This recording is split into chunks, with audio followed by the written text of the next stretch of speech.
थोड़ा सा रिवाइज करवा देती हूँ मैं। प्रभावी लेखन होता क्या है? प्रभावी लेखन वह लेखन है जिसे पढ़कर पाठक, यानी जो पढ़ता है उसको पाठक बोलते हैं, उसका मस्तिष्क झकझोरा जाए, उसका हृदय द्रवित हो जाए और उसके संस्कारों में उद्वेलन होने लगे और पाठक उस रचना के पाठन के बाद जीवन को या समस्याओं को एक नई दृष्टि से, नई रोशनी ग्रहण कर देखने और समझने लगे। उस लेखन को बोला जाता है प्रभावी लेखन।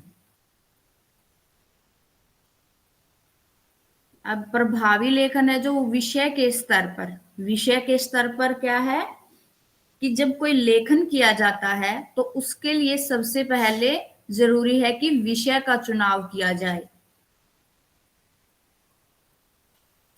अब विषय का चुनाव करते समय ध्यान में रखना चाहिए कि उस विषय का चुनाव करना चाहिए जो लेखक के हृदय के या मानस के अत्यधिक निकट हो, जिस पर लेखक लगातार विचार भी करता रहेगा, उसी से लेखक का घनिष्ठ संबंध बनेगा।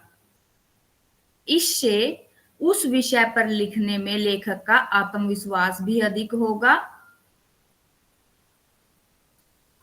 प्रभावी लेखन के लिए लिखने से पहले रचना में प्रस्तुत किए जाने वाले विषय की सभी बातों को लेखक को अच्छी तरह से समझ लेना चाहिए।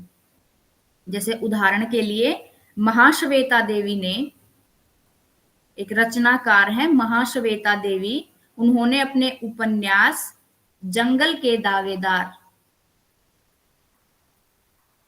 महाश्वेता देवी का उपन्यास कौन सा है? जंगल के दावेदार, इसकी रचना की।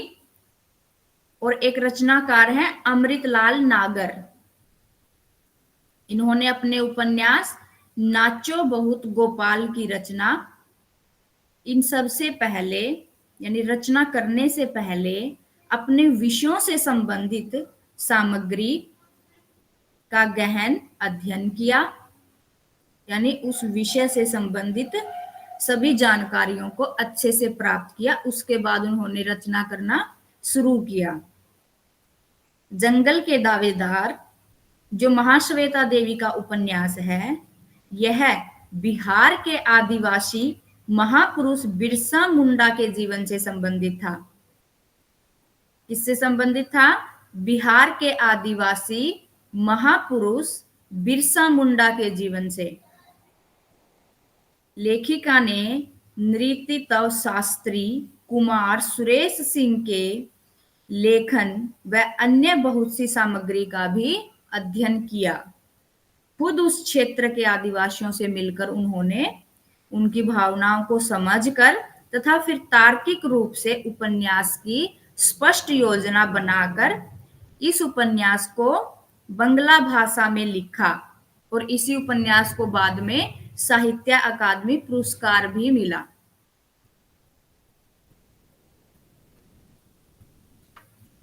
ऐसे ही जो अमृतलाल नागर ने नाचो बहुत गोपाल उपन्यास लिखा है, ये किसके जीवन पर आधारित है? यह मेहतर या बंगी जाति के जीवन को अपने उपन्यास की कथा का विषय बनाया। इसके लिए अमृतलाल नागर जी ने मेहतर जाति के सामाजिक इतिहास का अध्ययन किया व उसके बाद इस उपन्यास मतलब नाचो बहुत गोपाल का कथा विन्यास तैयार किया।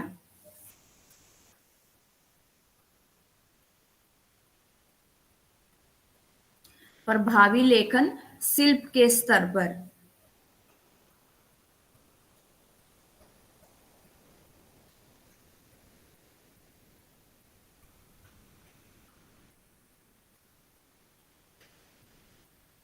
प्रभावी लेखन शिल्प के स्तर पर है। इसके अंतर्गत मेन पॉइंट्स हैं भाषा पर अधिकार, शब्दावली, वाक्य विन्यास, शैली, मुहावरे, लोकोक्तियों का समुचित प्रयोग, अलंकारिकता, अर्थ और भाषा में अन्विति। तो सबसे पहले है भाषा पर अधिकार। जिस भी भाषा में लेखक अपने विचार या भावों को लेखन के रूप में प्रकट करना चाहता है, सबसे पहले उसको उस भाषा पर अधिकार होना चाहिए। उस भाषा के बारे में लेखक को अच्छी तरह से सूझबूझ होनी चाहिए।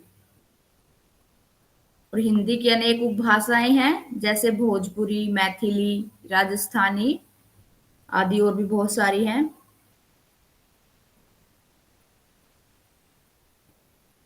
लेखन के विषय के अनुसार भी भाषा पर अधिकार होना चाहिए। सृजनात्मक लेखन के लिए प्रेमचंद जैसी भाषा भी हो सकती है और निराला या मुक्तिबोध जैसी भी। लेकिन यदि विचारात्मक लेखन है तो भाषा का स्वरूप बदल जाएगा। इसलिए लेखक को भाषा के बहुविध रूपों यानी अलग अलग रूपों की जानकारी, अलग अलग भाषाओं का ज्ञान होना जरूरी है और उन पर उनकी अच्छी पकड़ होना भी जरूरी है।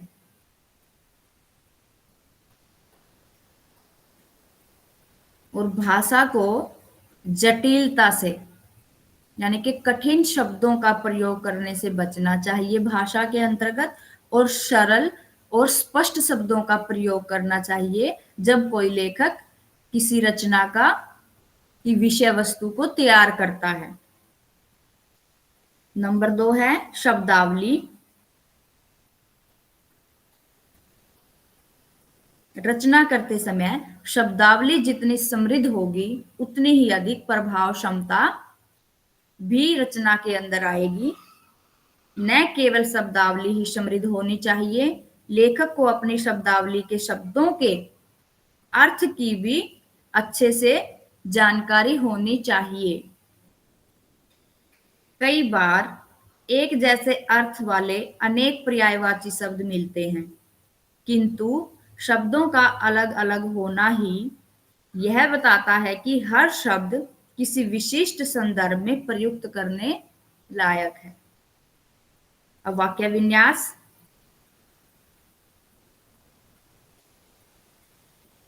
जब कोई रचना की जाती है तो उसके अंतर्गत वाक्यों की बुनावट सबसे महत्वपूर्ण स्थान रखती है।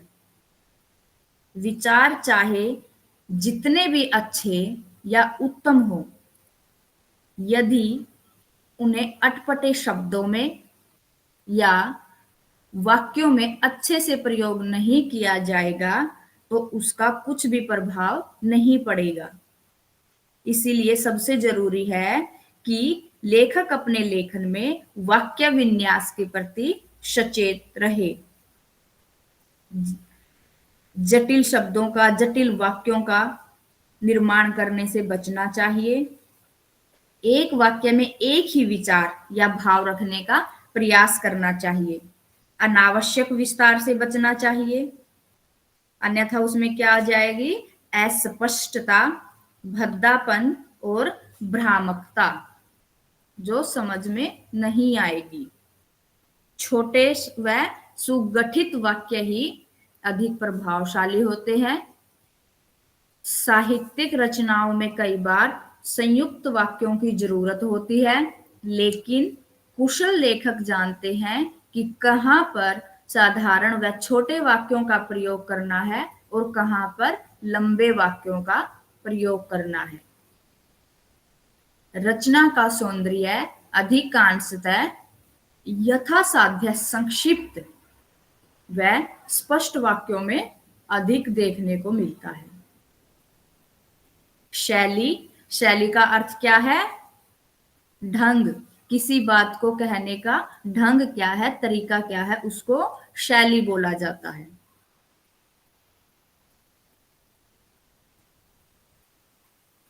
मुहावरे और लोकोक्तियों का समुचित प्रयोग। भाषा में सौंदर्य लाने के लिए मुहावरे व लोकोक्तियों का प्रयोग किया जाता है। मुहावरों व लोकोक्तियों के प्रयोग के लिए लेखन में अवसर आते हैं और इनका प्रयोग लेखन को प्रभावशाली बनाने में सहायता करता है।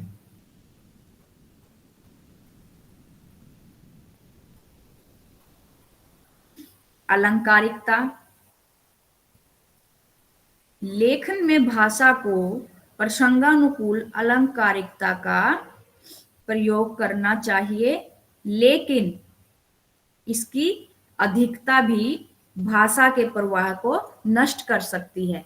इसीलिए अलंकारों का प्रयोग एक सीमित दायरे में रहकर करना चाहिए। किसी भी चीज की अधिकता किसी रचना के लिए अच्छी नहीं मानी जाती।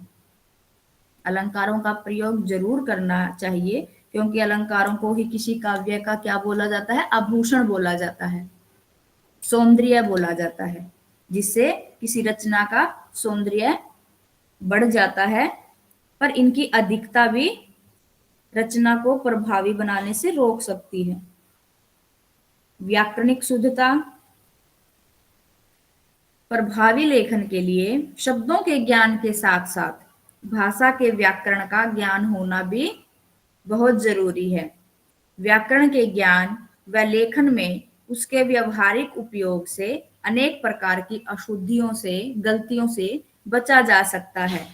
जिन लेखकों को भाषा का सहज ज्ञान बहुत अधिक होता है, उन्हें व्याकरण के ज्ञान की विशेष आवश्यकता नहीं होती।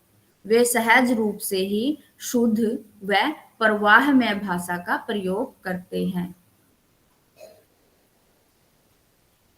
भाषा किससे शुद्ध बनती है?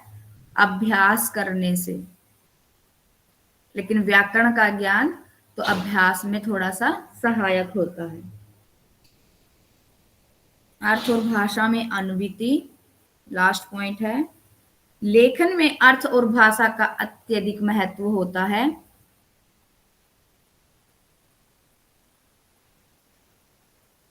अर्थ शब्दों से ग्रहण होता है, अर्थ प्रायः स्पष्ट होता है, लेकिन भाव कुछ गूढ़ होते हैं।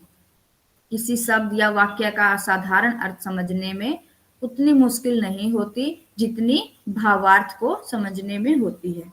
अतः प्रभावी लेखन वही होता है जिसमें वाक्य का अर्थ तो ठीक से समझ आए ही, साथ ही रचना का भाव भी उचित रूप से पाठक के मन में संप्रेषित हो सके। अर्थ और भाषा में एक नवीति मतलब एकता भी होना जरूरी है। ऐसा नहीं होना चाहिए कि शब्दों या वाक्यों से कुछ और अर्थ निकले और लेखक का भाव या आशय कुछ और हो। अर्थ और भाव सदा भाषा के साथ साथ चलते हैं। भाषा सदा भावों की अनुगामिनी होती है। अनुगामिनी मतलब अनुसरण करने वाली। लेकिन एक अन्य स्तर पर यह भी कहा जा सकता है कि अर्थ और भाव को भाषा का अनुगमन करना पड़ता है। कभी कभी इसके बिल्कुल विपरीत हो जाता है, तो अर्थ और भाव किसका अनुसरण करते हैं? फिर भाषा का अनुसरण करते हैं। प्रभावी लेखन के लिए जरूरी है कि वाक्यों या शब्दों से भाव और अर्थ ठीक से संप्रेषित हों। गूढ़ और क्लिष्ट भाषा का प्रयोग भी नहीं करना चाहिए। जो एक सफल और प्रभावशाली लेखक होता है, वह अपनी रचना में, अपने लेखन में शब्द, अर्थ, भाव, ध्वनि और संगीत सभी बातों को ध्यान में रख कर ही रचना करता है। प्रभावी लेखन का लक्ष्य। प्रभावी लेखन का लक्ष्य क्या है? प्रभावी लेखन का लक्ष्य या उद्देश्य पाठक को प्रभावित करता है। एक ही समय एक भाषा में सैकड़ों बल्कि हजारों लेखक लिख रहे होते हैं, लेकिन उनमें से कुछ ही लेखक ऐसे होते हैं जो पाठक को प्रभावित करने की क्षमता रखते हैं। प्राय अधिकांश लेखक 10-20 वर्षों में ही अपनी पहचान खो देते हैं और उनका नाम किसी को याद भी नहीं होता। भूल जाते हैं सब उनको। लेकिन दूसरी ओर प्रत्येक भाषा में से ऐसे भी कुछ लेखक होते हैं जो यह सैकड़ों या हजारों वर्ष बीतने पर भी अपनी प्रभाव क्षमता बनाए रखते हैं। वह आज भी अपनी रचनाओं से पाठक को प्रभावित करते हैं। उदाहरण के लिए जैसे होमर, वाल्मीकि, कालिदास, ये कितने प्राचीन लेखक हैं जो आज भी अर्वाचीन बने हुए हैं। मतलब आज भी सब इनके बारे में जानते हैं। कारण है इन लेखकों की रचना में कुछ ऐसा है जिसमें मानवता को कालातीत समय तक प्रभावित करने की क्षमता है। यानी जो इनकी रचनाएं हैं, इनका लेखन है, वह प्रभावी लेखन के अंतर्गत आता है, जिसका पाठकों पर प्रभाव सद्गुणों के रूप में पड़ता है।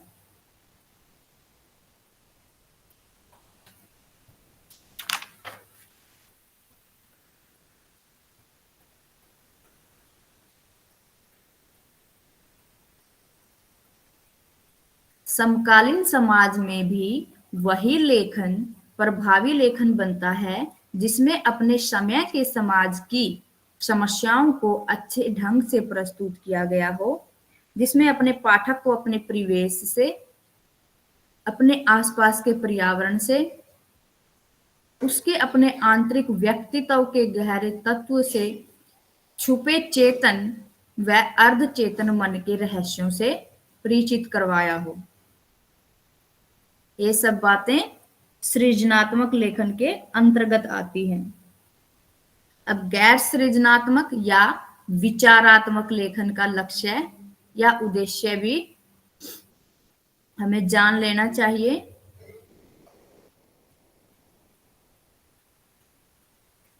लेखन में ऐसी शैली विकसित करनी चाहिए कि उसके लेखन में अभिव्यक्त विचारों को साधारण से साधारण पाठक से लेकर विशिष्ट ज्ञान संपन्न उच्च विद्वान तक समझ सकें।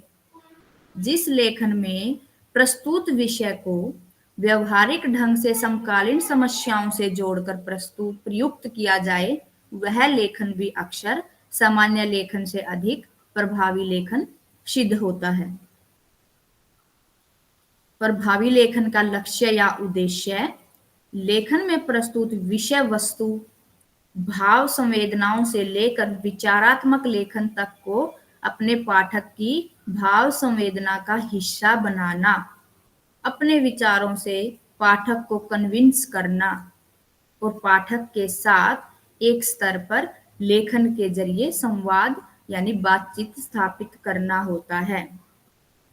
जो लेखक इन उद्देश्यों को सामने रखकर लिखते हैं, उनका लेखन प्रभावी होने की संभावना रखता है। तो ये लेखन, प्रभावी लेखन के गुण अध्याय यहाँ पर संपूर्ण हुआ। इकाई 7 रचना कंपोजिशन की तैयारी। इसकी रूपरेखा देख लीजिए। सबसे पहले है रचना का अध्ययन। ये पॉइंट्स आप नोट कर लीजिएगा साथ साथ में। रचना का अध्ययन, फिर रचना का प्रकार। रचना के प्रकारों को 3 भागों में बांटा गया है। सबसे पहले है वर्णनात्मक लेखन, आख्यानक लेखन और तार्किक लेखन। उसके बाद है कि रचना की तैयारी कैसे की जाती है। इसके अंतर्गत आएगा विषय क्या है, विषय का सीमा निर्धारण, विषय से संबंधित सामग्री एकत्र करना, इकट्ठा करना और विषय की रूपरेखा बनाना। फिर नेक्स्ट है रचना करते समय ध्यान रखने योग्य बातें। इसके अंतर्गत है रचना का प्रारंभ, विषय का विस्तार और रचना का अंत।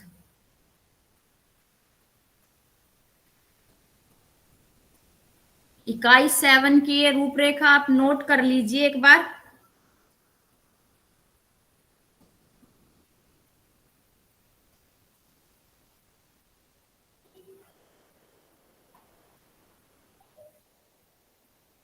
और साथ साथ में जो इनके अंदर हेडिंग्स बोली जाएंगी, इनका वर्णन किया जाएगा। मेन लाइंस को आप साथ में लिख लीजिए।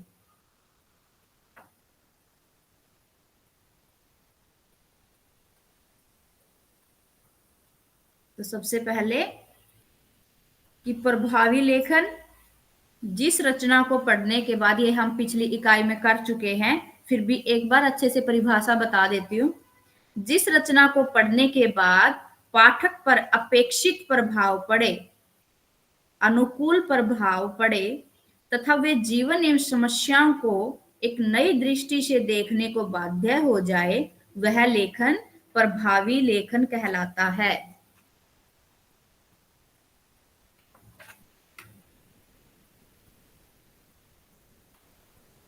अब रचना या कंपोजिशन क्या है,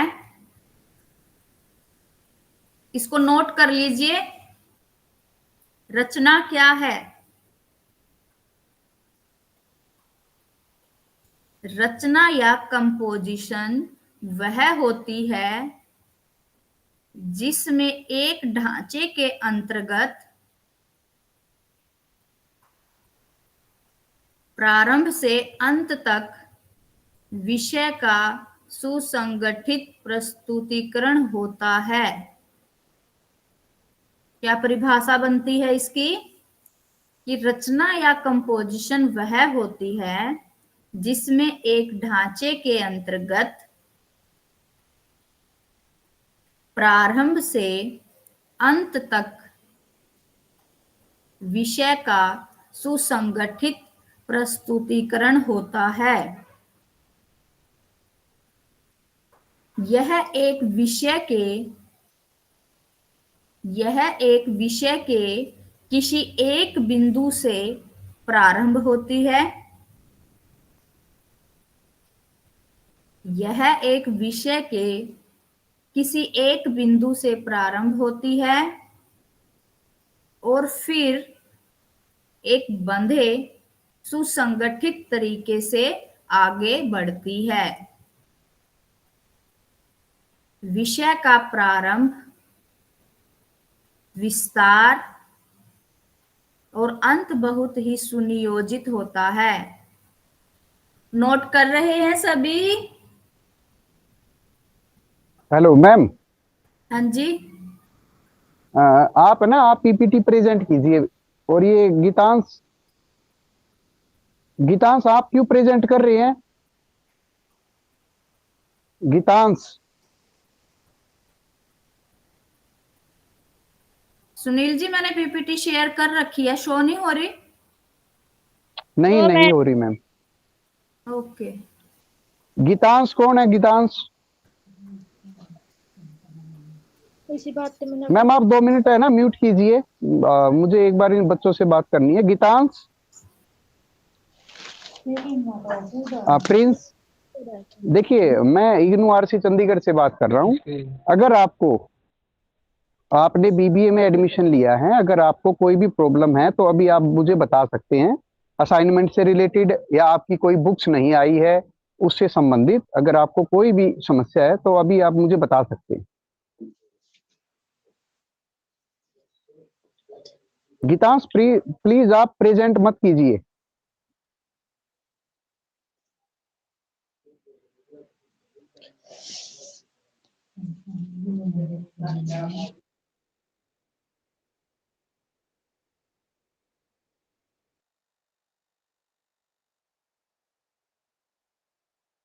प्रिंस आप कुछ कह रहे हैं?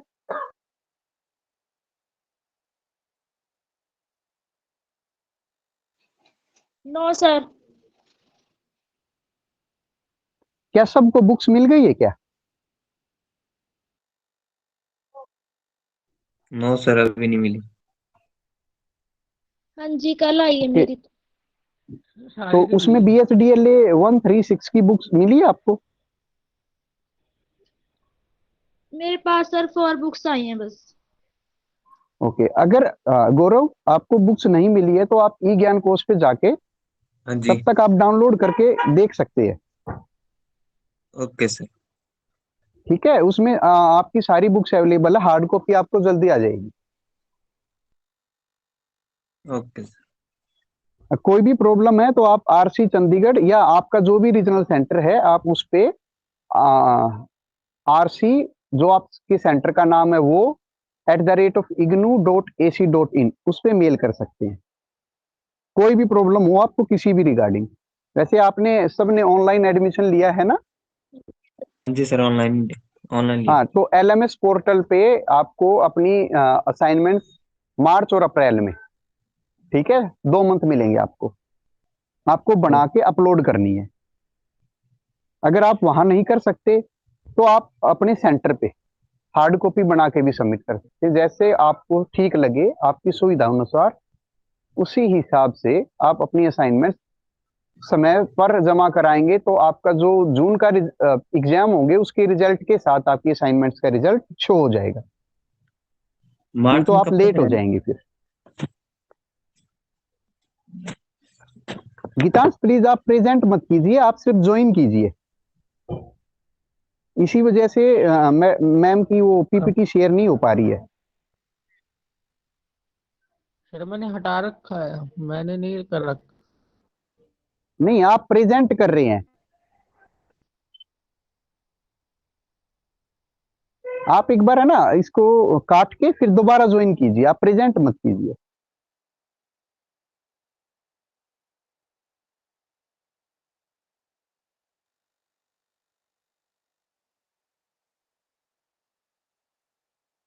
जी गीतांश बोलिए।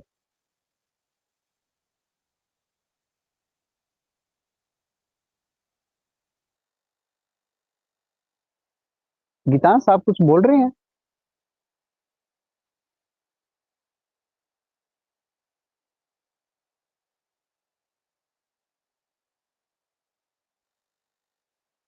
गीतांश आप कुछ बोल रहे हैं क्या?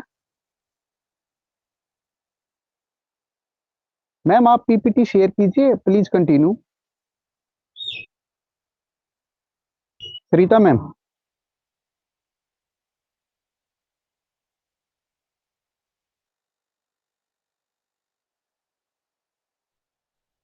जी सुनील जी। तो आप प्रेजेंट पीपीटी शेयर कीजिए।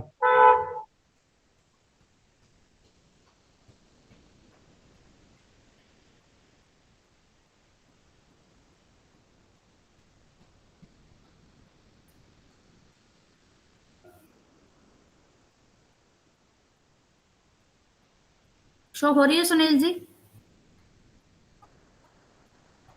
जी मैम अब हुई। ओके।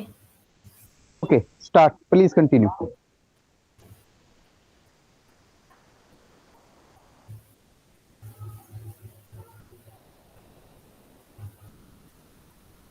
जिसके पास बुक्स है वो अंडरलाइन कर लीजिए, और जिसके पास नहीं है वो ये परिभाषा लिख लीजिए, रचना या कंपोजिशन क्या है। दोबारा रिपीट कर रही हूं मैं, रचना या कंपोजिशन वह होती है जिसमें एक ढांचे के अंतर्गत प्रारंभ से अंत तक विषय का सुसंगठित प्रस्तुतिकरण होता है।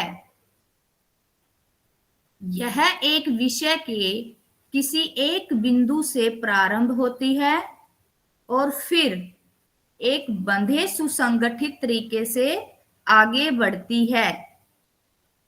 विषय का प्रारंभ, विस्तार और अंत बहुत ही सुनियोजित होता है।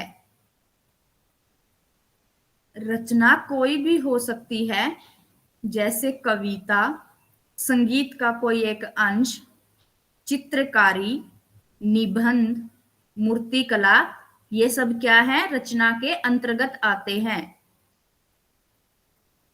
उदाहरण के लिए अपनी छोटी क्लासेज में हम सब ने निबंध लिखे हैं, तो निबंध लिखते समय हम सबसे पहले क्या करते हैं, अब ये जो निबंध लिखते हैं, जैसे उदाहरण के तौर पर ले लीजिए कि प्रदूषण एक समस्या, ये क्या है, एक निबंध है जिसको हम रचना के रूप में लिखेंगे। तो इस निबंध को क्या बोला जाएगा, रचना या कंपोजिशन बोला जाएगा। तो निबंध के अंतर्गत हम क्या लिखेंगे, इसका एक आकार होता है, विषय का चुनाव किया जाएगा और फिर विषय को स्पष्ट करने के लिए हम उसके अंतर्गत छोटे छोटे पैराग्राफ बनाकर उस विषय को पूर्ण रूप से और अच्छे से सही वाक्यों का प्रयोग करके उस विषय से संबंधित ही उसका विस्तृत रूप देंगे।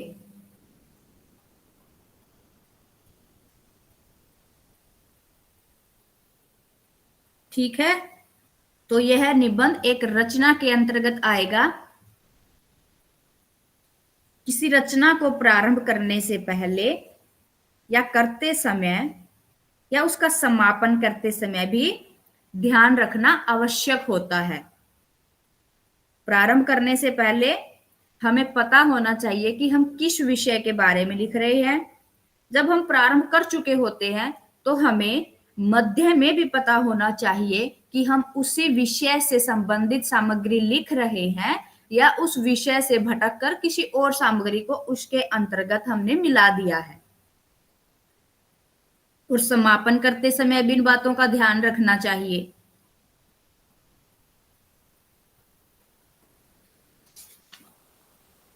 अब रचना के प्रकार हैं। रचना के 3 प्रकारों के अंतर्गत बांटा गया है। सबसे पहले है वर्णनात्मक लेखन। वर्णनात्मक लेखन यह रचना का एक महत्वपूर्ण प्रकार है। इसके नाम से ही स्पष्ट हो रहा है, वर्णन करना।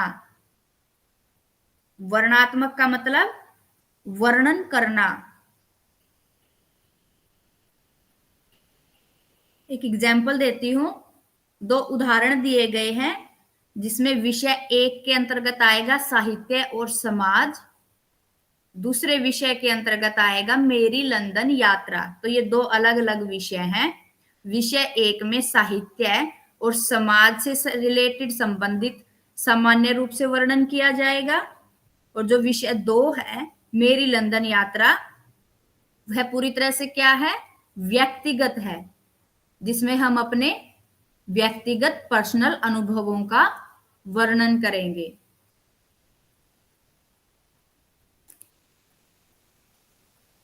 वर्णनात्मक लेखन, इसमें लेखक किसी, नोट कर लीजिए ये साथ में, इसमें लेखक किसी व्यक्ति, स्थान, वस्तु या दृश्य का वर्णन करता है।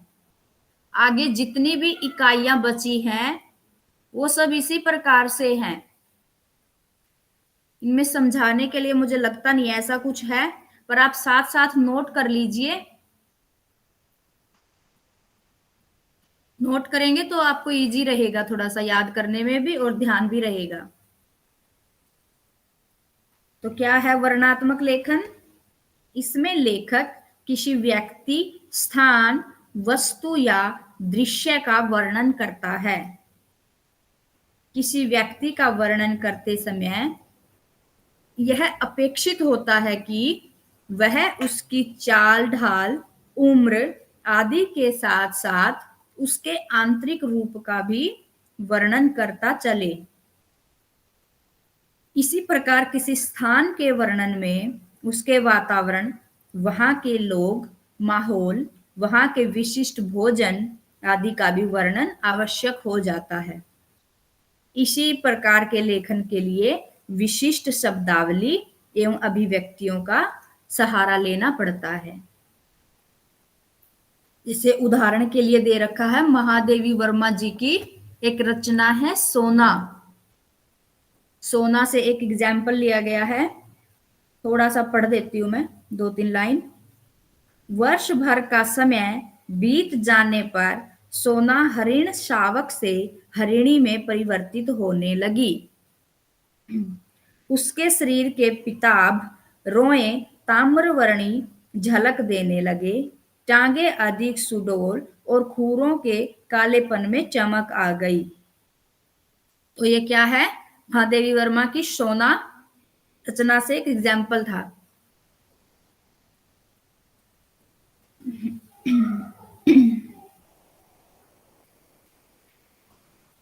आख्यान परक लेखन। आख्यान परक लेखन में लेखक वास्तविकता यानी सत्यता या कल्पना का सहारा लेते हुए घटनाओं का वर्णन करता है, अंकन करता है। लघु कथाएं, जो छोटी छोटी कहानियां होती हैं, वो आख्यान परक लेखन का सबसे अच्छा उदाहरण है। इसमें लेखक के लिए आवश्यक होता है कि वह घटनाओं का उसी क्रम में वर्णन करे जिस क्रम में वे घटित हुई हैं। साथ ही लेखक की अपनी दृष्टि भी उसमें दृष्टव्य हो। तो जो लघु कथाएं हैं वो आख्यान परक लेखन का सबसे अच्छा उदाहरण है। और इनमें घटनाओं का वर्णन भी क्रम के अनुसार किया जाता है। क्रम के अनुसार मतलब कि पहले कौन सी घटना हुई, उसके बाद कौन सी, उसके बाद कौन सी, ऐसे इनको क्रम में स्थापित किया जाता है। तार्किक लेखन क्या है? तार्किक लेखन का अर्थ है किसी विषय का वर्णन करना और अपने तर्क से, अपने सुझावों से स्पष्ट करना, अपने विचारों से स्पष्ट करना, जिससे पाठक लेखक की बात को समझ जाए। जैसे उदाहरण के लिए रामचंद्र शुक्ल जी की एक रचना है आत्मनिर्भरता, उससे लिया गया है ये उदाहरण। जिस पुरुष की दृष्टि सदा नीची रहती है उसका सिर कभी,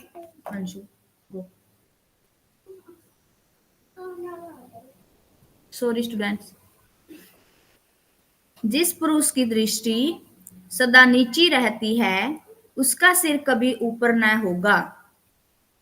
नीची दृष्टि रखने से यद्यपि रास्ते पर रहेंगे पर इस बात को न देखेंगे कि रास्ता कहाँ ले जाता है। यह उदाहरण दिया गया है रामचंद्र शुक्ल जी की रचना आत्मनिर्भरता से। ठीक है, रचना की तैयारी कैसे की जाती है, इसके लिए सबसे जरूरी पॉइंट्स कौन से हैं, किन बातों का इसमें विशेष ध्यान रखना होता है।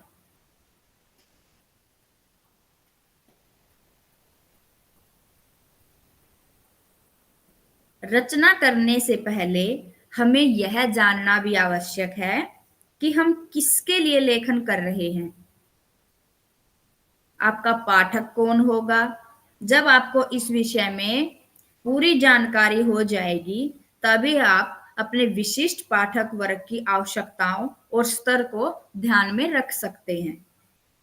यदि हम बच्चों के लिए लेखन करने जा रहे हैं तो उसमें कठिन शब्दों का प्रयोग करें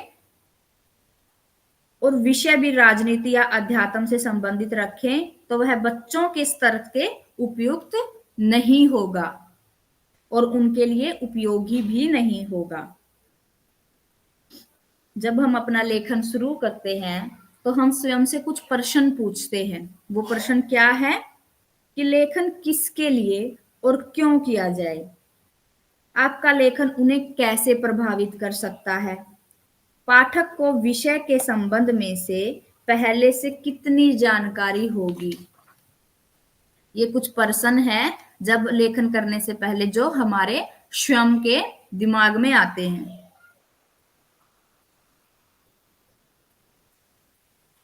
तो सबसे पहले हम क्या करते हैं? विषय का चुनाव करते हैं। विषय क्या है?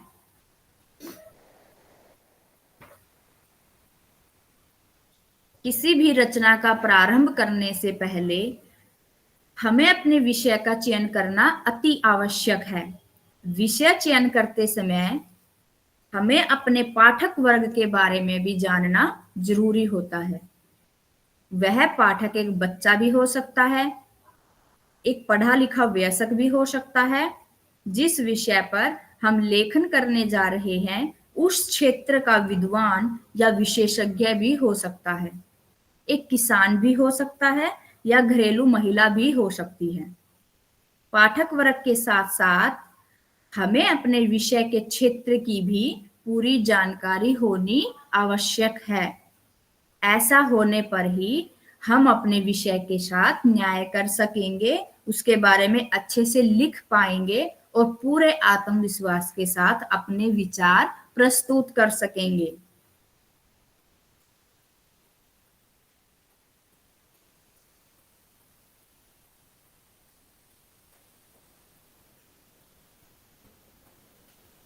विषय का सीमा निर्धारण। कई बार हम देखते हैं जब कोई छात्र रचना के लिए किसी विषय का चुनाव करता है तो वह अत्यंत सामान्य और विस्तारलीय होता है।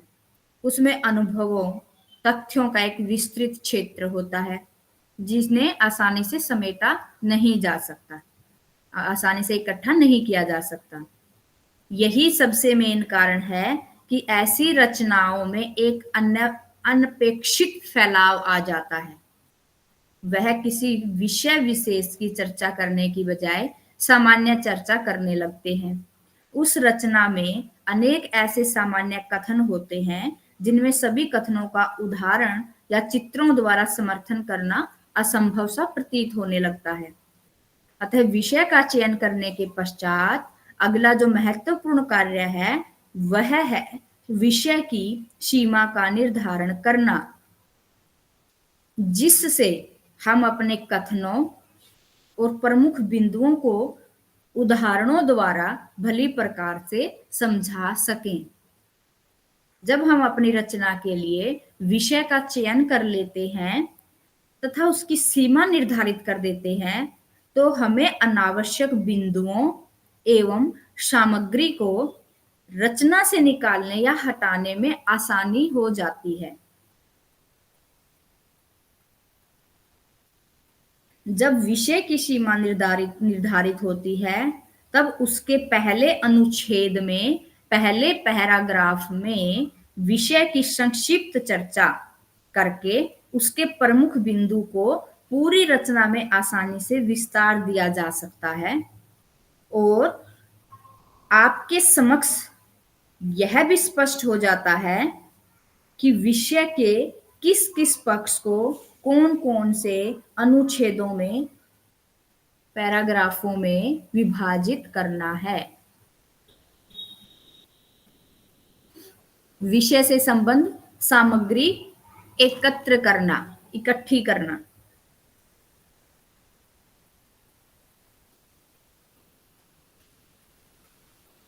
विषय की सीमा निर्धारित करने के बाद और अनावश्यक सामग्री को छोड़ने के बाद हम इस कोशिश में एक नई भाषा शैली का भी निर्माण करते हैं। साथ ही पूरे विषय को इस प्रकार नियोजित करते हैं मतलब निर्माण करते हैं कि वह आपके मंतव्य के निकट आ जाता है। आप जो पाठक को संप्रेषित करना चाहते हैं, पाठक को जो समझाना चाहते हैं, बताना चाहते हैं, वह स्पष्ट होता चला जाता है। ऐसा करते हुए अपनी सूचनाओं एवं तथ्यों को विविध स्थानों से एकत्र कर उन्हें सुनियोजित किया जाता है। अपने विषय का सीमा निर्धारण करने के बाद उस समय आपके समक्ष यह स्पष्ट हो जाता है कि आपको कौन कौन सी रचनाएं तथा तथ्य इस रचना में समाहित करने हैं, उनका किस प्रकार से नियोजन करना है, निर्माण करना है।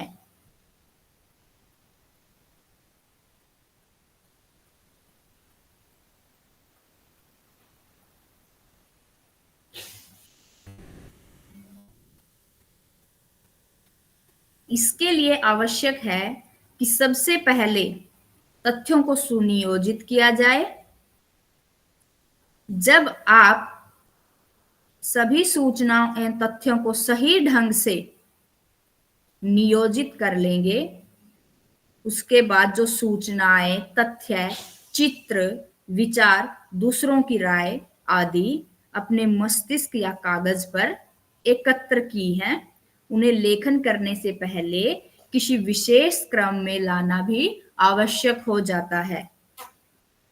और ये ऐसा इसलिए होता है क्योंकि जो विचार और तथ्य आपने एकत्र किए हैं, आवश्यक नहीं कि सभी आपके विषय से सीधे संबंधित हों। उनमें से कुछ अनावश्यक भी हो सकते हैं जिन्हें आपको छोड़ना भी पड़ सकता है। कुछ ऐसे भी बिंदु हो सकते हैं जिनके बारे में लिखना जरूरी नहीं है और कुछ ऐसी भी सूचनाएं हो सकती हैं जिनके बारे में पहले भी बहुत बार चर्चा की जा चुकी है। हमें ऐसा भी प्रतीत हो सकता है कि जो सूचनाएं एवं तथ्य एकत्र किए हैं वे पर्याप्त नहीं हैं, सफिशिएंट नहीं हैं, तथा उनके आधार पर एक अच्छी रचना ही नहीं की जा सकती, क्योंकि तथ्य और सूचनाएं ही एक रचना को प्रभावशाली बनाते हैं। अतः आपको और भी अधिक जानकारियों एवं तथ्यों की आवश्यकता पड़ सकती है, और कुछ ऐसे या चिंतन या विचार भी हो सकते हैं जिसके बारे में आपकी राय कुछ अलग हो और आप अपनी दृष्टि भी उसमें समाहित करना चाहें। दृष्टि का मतलब है विचार से।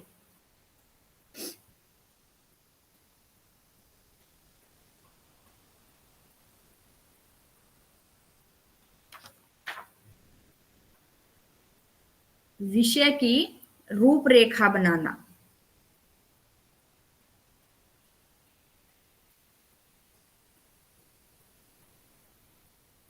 अब तक हमने क्या किया है कि हमने विषय का चुनाव किया, फिर उसके बाद उसकी सीमा को निर्धारित भी कर दिया। सीमा निर्धारण के बाद हमने उससे संबंधित सारी सामग्री एकत्र भी कर ली। जो चौथा और अंतिम चरण बच जाता है वो क्या है कि विषय की रूपरेखा कैसे बनाई जाती है। किसी भी विषय पर रचना करने के लिए उसकी रूपरेखा बनाने से समय की बचत हो जाती है और हम उस विषय से भटकने से भी बच जाते हैं। अब रूपरेखा का मतलब क्या है, जैसे ये इकाई 7 के आपको नीचे पॉइंट्स दिख रहे हैं मेन, ये क्या है, रूपरेखा है।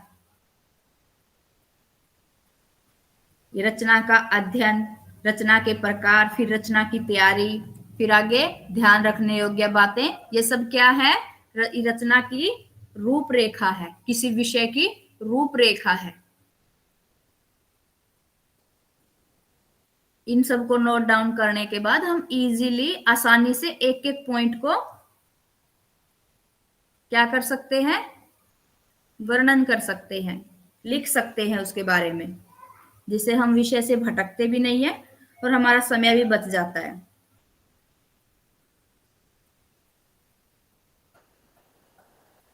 यदि हम यह सब कर लेते हैं तो अपनी रचना को बार बार पढ़कर उसके बिंदुओं को बदलने की आवश्यकता नहीं पड़ती। साथ ही शीर्षक में उठाए गए जो मुख्य बिंदु हैं उनसे भटकाव भी नहीं होगा और अपने विषय को हम सही दिशा भी दे पाएंगे।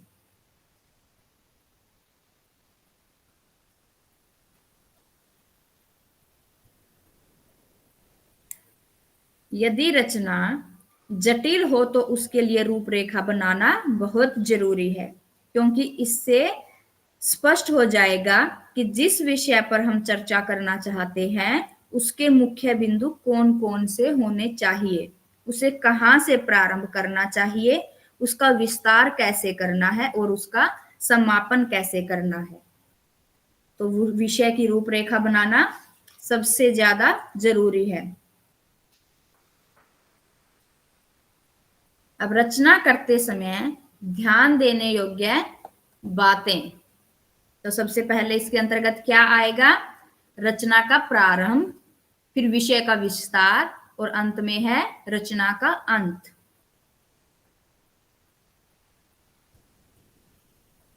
रचना प्रभावी तभी हो सकती है जब उसकी तैयारी पूरी सावधानी से और उसका संगठन सुनियोजित तरीके से किया गया हो।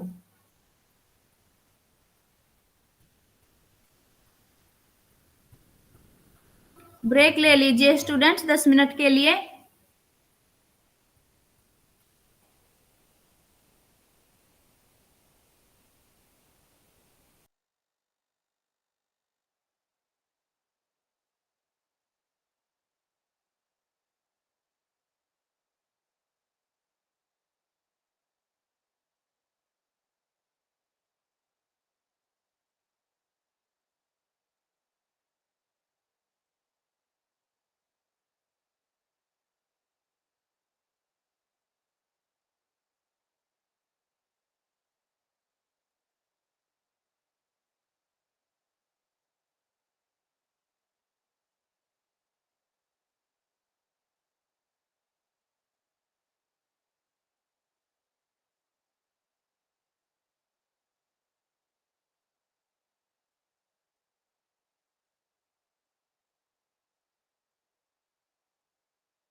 ओके, तो अब है रचना करते समय ध्यान देने योग्य बातें।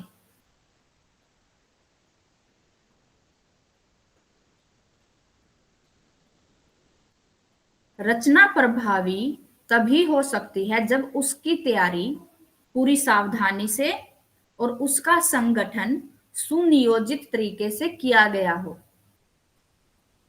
उसका शीर्षक पूरी रचना के विषय को स्पष्ट रूप से व्यक्त करता हो। एक रचना में लेखक द्वारा किया गया अनुच्छेदों का बंटवारा भी रचना को प्रभावी बनाता है। अब रचना में अनुच्छेदों का क्या महत्व है, ये जान लेते हैं। सबसे पहले, रचना के प्रत्येक अनुच्छेद से एक नया विचार प्रकट होता है जो शीर्षक से पूरी तरह संबंधित होता है और विषय के विस्तार में भी सहायक होता है।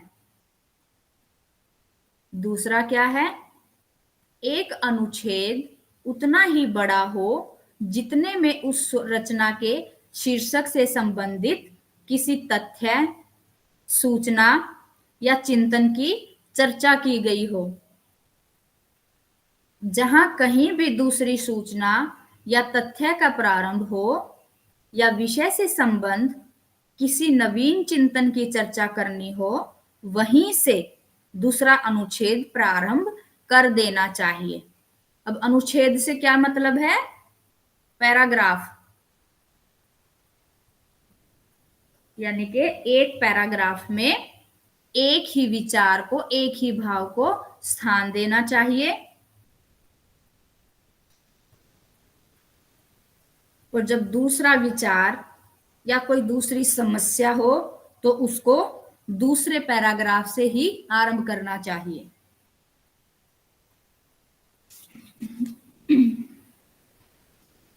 किसी भी रचना का लेखन करते समय मुख्यतः 3 बातों का ध्यान देना अति आवश्यक है। कौन कौन सी है? कि प्रारंभ कैसे किया जाए, उसका विस्तार कैसे किया जाए और अंत में उसका निष्कर्ष कैसे दिया जाए। एक बात और भी है कि किसी भी रचना का प्रारंभ करने से पहले उसके शीर्षक का चुनाव अत्यंत सावधानी से करना चाहिए। शीर्षक छोटा, विषय के बारे में जानकारी देने वाला और स्पष्ट होना चाहिए। शीर्षक के माध्यम से ही रचना के मुख्य विषय की जानकारी मिलती है। इसलिए हमें हमेशा ऐसे शीर्षक का चुनाव करना चाहिए जिसको मात्र पढ़ने से ही पूरे विषय के बारे में अंदाजा लगाया जा सके।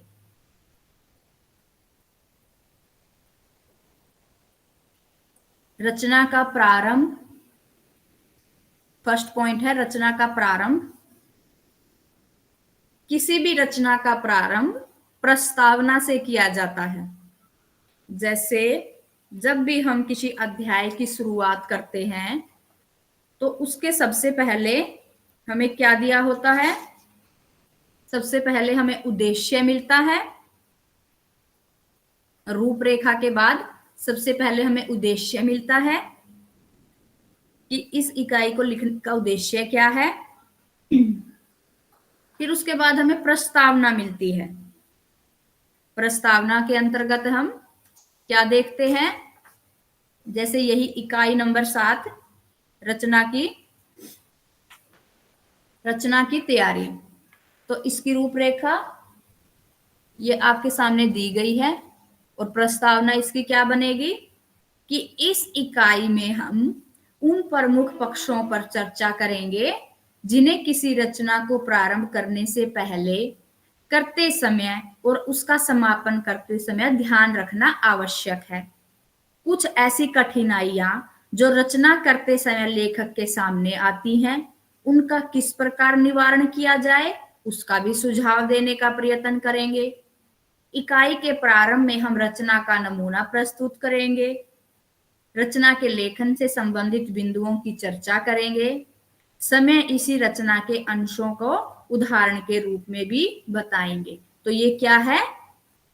किसी भी अध्याय की प्रस्तावना है, मतलब संक्षिप्त रूप में ये बता देना कि उस अध्याय के अंतर्गत किन किन विषयों से संबंधित अध्ययन करवाया जाएगा।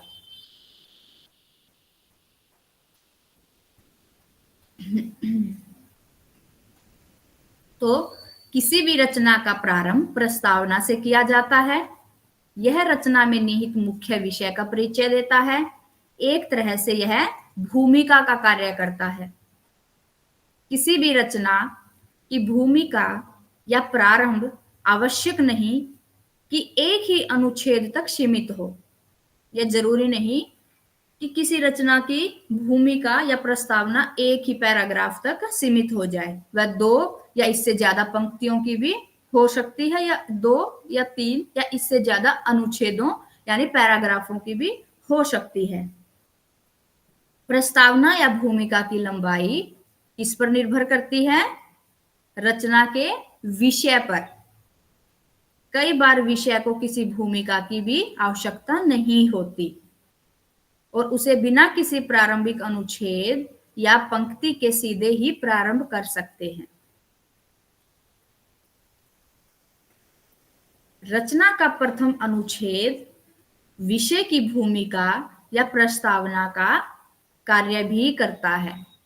यानी कि जो हम रचना करते हैं, शीर्षक देने के बाद अगर हम प्रस्तावना नहीं लिख रहे हैं, तो कई बार ऐसा होता है कि हम शीर्षक ही इतना प्रभावशाली दे देते हैं कि उस रचना का प्रथम पैराग्राफ अध्ययन करते ही हमें भूमिका या उस विषय से संबंधित प्रार्थना पूरी प्रस्तावना अच्छी तरह से समझ में आ जाती है, और यह भी कि उस रचना के अंतर्गत और किस विषय में बातचीत हो सकती है, किन विषयों का वर्णन किया गया है। अतः यह आवश्यक है कि उसमें विषय के मुख्य विचार का अंकन हो तथा पाठक को यह जानकारी प्राप्त हो सके कि लेखक इस रचना में विषय के किस पक्ष पर चर्चा करने जा रहा है। ऐसा अनेक प्रकार से किया जा सकता है। इसमें विचारों का वर्णन भी हो सकता है, तर्क भी हो सकते हैं और विवरण भी हो सकता है। विषय का विस्तार। पॉइंट नंबर 2, विषय का विस्तार।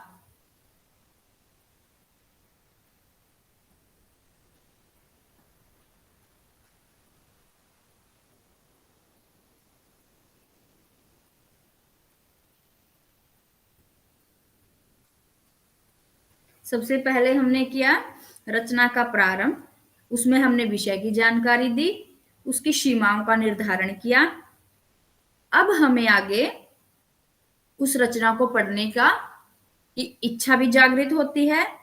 रचना में अपने विषय का विस्तार करना होता है और ऐसी भाषा शैली का भी प्रयोग करना है जो विचारों एवं मंतव्य को भी स्पष्ट रूप से प्रकट कर सके।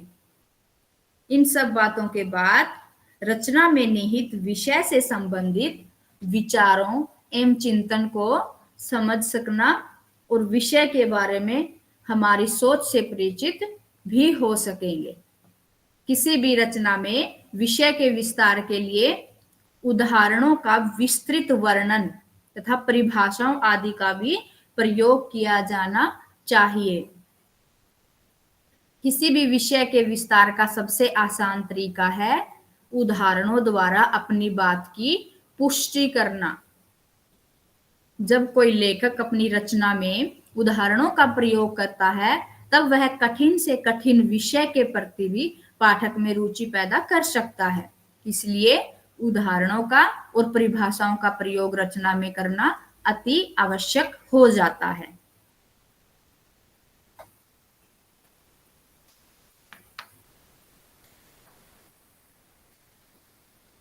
रचना का अंत।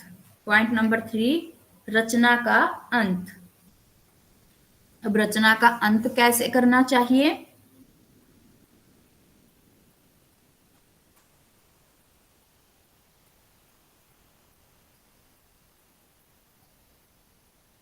इनमें सबसे पहले हमने किया रचना का प्रारंभ, फिर विषय का पूरा विस्तार, और अब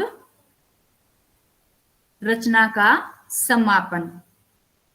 लेकिन किसी भी रचना का समापन या अंत अचानक नहीं किया जा सकता।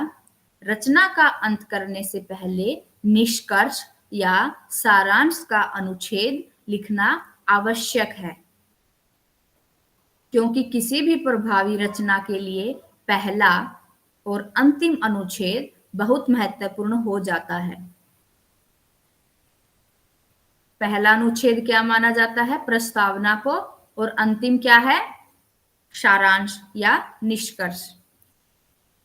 प्रथम अनुच्छेद विषय को प्रारंभ करता है और अंतिम अनुच्छेद निष्कर्ष होता है।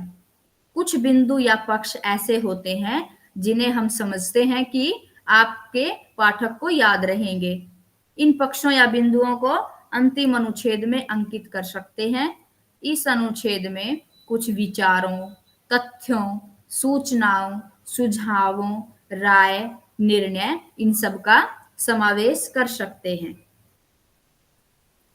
रचना का प्रारंभ जहां पाठक को विषय के प्रति जानकारी देता है और उसकी जिज्ञासा बढ़ाता है, वहीं रचना का अंत सभी मुख्य विचारों और सूचनाओं का संक्षेपण होता है।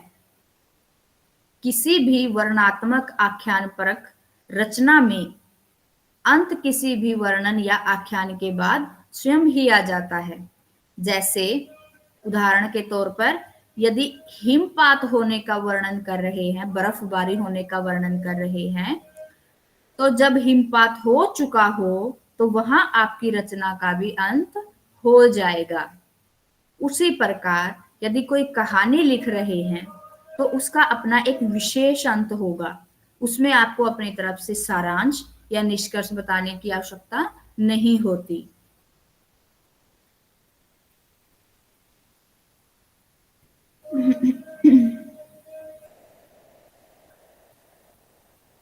प्रदूषण के ऊपर एक उदाहरण दिया गया है, मैं सुना देती हूं पढ़ के, कि जहां तक संभव हो सके प्रदूषण की विकट समस्या पर शीघ्र ही काबू पाना है। इसमें किसी भी प्रकार की देर हमारी विकसित और विकासशील सभ्यता एवं संस्कृति के लिए घातक हो सकता है। प्रदूषण के विनाश से बचने के लिए सावधानी हो सकती है, जितने संभव उपाय हो सकते हैं उनका पालन मानव मात्र का प्रथम कर्तव्य है। आवश्यकता है हमें सचेत होने की, जागरूक होने की। अपनी रचना के अंत में कुछ शब्दों या वाक्यों का प्रयोग करने से भी हमें बचना चाहिए। जैसे सारांश में, अच्छा अब मैं यह कहते हुए अंत करता या करती हूं, अंत में कहती हूं, कहता हूं, आदि इन शब्दों का हमें प्रयोग करने से बचना चाहिए। रचना के अंतिम अनुच्छेद में यानी निष्कर्ष में नए विषय को भी शामिल करने से बचना चाहिए। रचना का अंत कैसा होना चाहिए? रचना का अंत वही होना चाहिए जो हमारे उन विचारों को दृढ़ करे जिन्हें आपने अपनी रचना में प्रस्तुत किया है, जिनका वर्णन किया है। अब इस इकाई का सारांश क्या हो सकता है? इसी को ले लेते हैं रचना के अंत के रूप में सारांश को। जैसे ये इकाई है 7, रचना की तैयारी, और इसका अंतिम पॉइंट भी है रचना का अंत। रचना का अंत मतलब निष्कर्ष या सारांश। तो इस इकाई का सारांश क्या बनेगा कि इस इकाई में हमने अध्ययन किया है रचना के कितने प्रकार होते हैं, उनमें क्या अंतर है। किसी भी रचना का लेखन करने से पहले उसके विषय का चयन उसी क्षेत्र में करना चाहिए जिस विषय क्षेत्र में आपको अच्छी और यथेष्ट जानकारी हो। रचना में विषय का विस्तार करने के लिए उदाहरणों एवं परिभाषाओं आदि की सहायता ली जा सकती है। विषय को इस प्रकार अनुच्छेदों में विभाजित करें कि रचना के सभी अनुच्छेदों की लंबाई लगभग एक जैसी हो।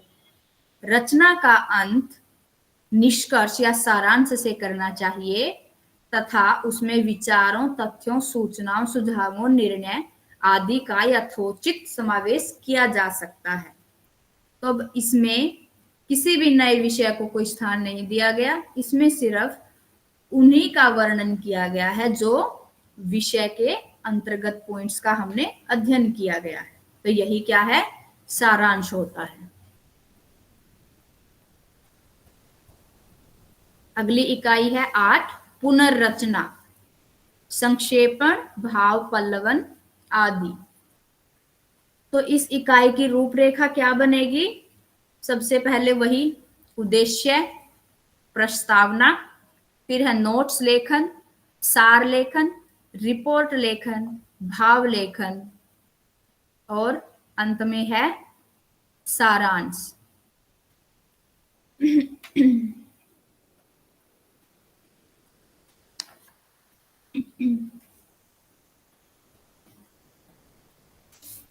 ठीक है।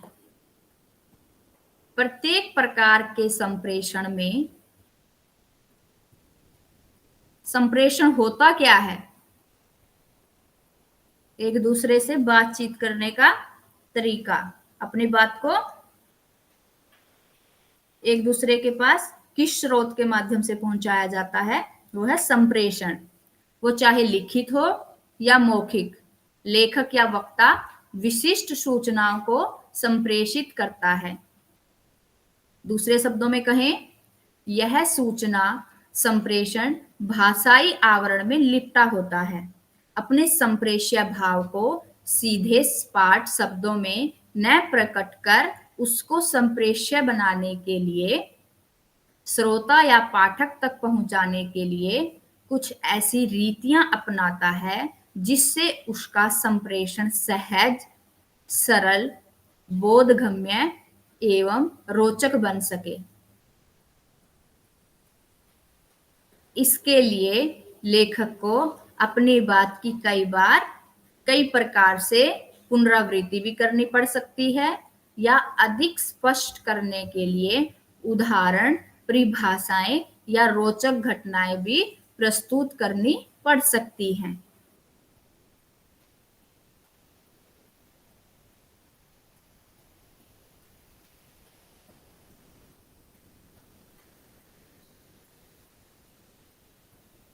सबसे पहले क्या है, नोट्स लेखन।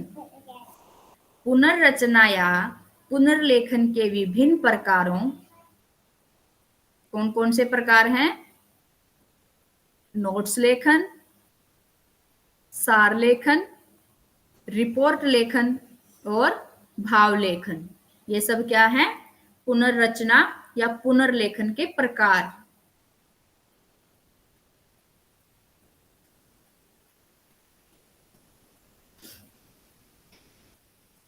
पुनर्रचना या पुनर्लेखन के विभिन्न प्रकारों सार लेखन, रिपोर्ट लेखन, भाव लेखन आदि में लिखित सामग्री के आधार पर लिए गए नोट्स का महत्व सर्वविदित होता है। यानी इसमें बताया गया है कि इन सारे लेखन में नोट्स लेखन का महत्व सर्वाधिक होता है। यह पुनर्लेखन का आधार है। नोट्स के आधार पर हम किसी लेख या भाषण या पत्राचार आदि के महत्वपूर्ण बिंदुओं को निकाल सकते हैं और फिर उन्हें पुनर्लेखन के भिन्न भिन्न प्रकारों में परिवर्तित कर सकते हैं। तो सिंपल शब्दों में, जैसे हम किसी अध्याय का अध्ययन कर रहे हैं, पूरा अध्याय ना लिखकर उसके अंतर्गत आए हुए महत्वपूर्ण नोट्स को, महत्वपूर्ण जानकारियों को जब हम छोटे छोटे लाइंस के अंतर्गत लिखते हैं, मेन हेडिंग्स के अंतर्गत लिखते हैं, तो उनसे हमारा संक्षिप्त रूप में एक नोट्स तैयार हो जाता है, उस पूरे अध्याय का सार तैयार हो जाता है। तो उसको क्या बोला जाता है? नोट्स लेखन। नोट्स हैं जो वो लिखित या मौखिक दोनों सामग्रियों के आधार पर लिए जा सकते हैं, किंतु इन दोनों विधाओं के नोट्स लेने में पर्याप्त अंतर होता है। लिखित सामग्री के नोट्स लेते समय नोट्स लेखक अपनी गति से कार्य करता है। आवश्यकता पड़ने पर सहायक या संदर्भ सामग्री से सहायता भी ले सकता है। इसी प्रकार के नोट्स परीक्षा की तैयारी या शोध लेख लिखने में भी सहायक होते हैं। मौखिक भाषा के आधार पर नोट्स लेने के लिए एक विशेष प्रकार की तैयारी की आवश्यकता होती है। किसी भाषण या व्याख्यान के नोट्स लेते समय नोट्स लेखक को वक्ता की गति के अनुसार चलना पड़ता है। श्रव्य सामग्री के नोट्स लेने के पहले व्याख्यान के शीर्षक तथा संबंधित विषय के बारे में जानकारी प्राप्त करनी होती है तथा व्याख्यान के दौरान मानसिक रूप से जागृत रहने की आवश्यकता होती है। यानी कि लिखित नोट्स तो हम लिख कर बनाते हैं, लेकिन जो मौखिक नोट्स हैं, जैसे किसी के भाषण के अंतर्गत या कोई किसी अध्याय का अध्ययन कर रहे हैं, व्याख्या कर रहे हैं, उस समय जब हम मौखिक नोट्स बनाते हैं तो वो किस आधार पर बनाते हैं? हमारी सुनने की क्षमता और उसके अनुसार वक्ता की गति के अनुसार इन दोनों का मेल होना भी जरूरी है कि हम हमारे सुनने की गति और उसको दिमाग में उसके नोट्स बनाने की गति और वक्ता के गति के अनुसार दोनों का मेल है या नहीं है। सबसे पहले हमें इसमें शीर्षक का और उसके संबंध विषय के बारे में याद रखना पड़ता है। फिर उससे व्याख्या के दौरान जो मेन से पॉइंट्स आते हैं उनको भी ध्यान से सुनना पड़ता है ताकि हम उनके मौखिक नोट्स तैयार कर सके। लिखित या मौखिक माध्यम के नोट्स लेते समय प्रत्येक वाक्य या शब्द को लिखने की आवश्यकता नहीं होती। यह जानने और पहचानने की आवश्यकता है कि लेखक या वक्ता अपनी बात को कैसे व्यक्त करता है, कितनी पुनरावृत्ति के स्थलों को छोड़ा जा सकता है। वह अपने संप्रेषण में कुछ ऐसी भाषिक उक्तियों का प्रयोग करता है जिससे यह स्पष्ट हो जाता है कि वह मूल भाव को स्पष्ट करने के लिए पुनरावृत्ति का सहारा ले रहा है।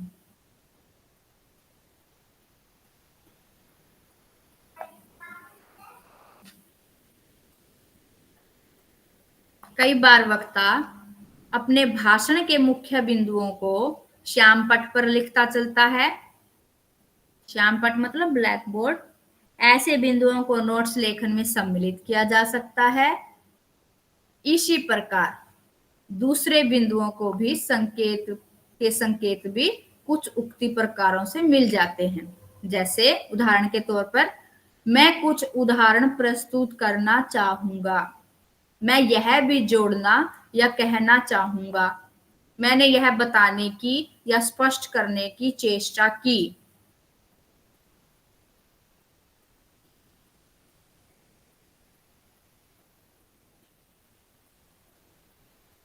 ये हुआ नोट्स लेखन।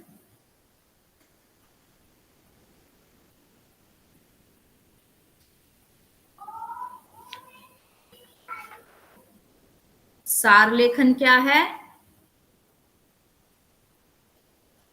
सार लेखन या संक्षेपण का उद्देश्य किसी वस्तु या पाठ के मूल भावों को संक्षिप्त रूप में प्रकट करना।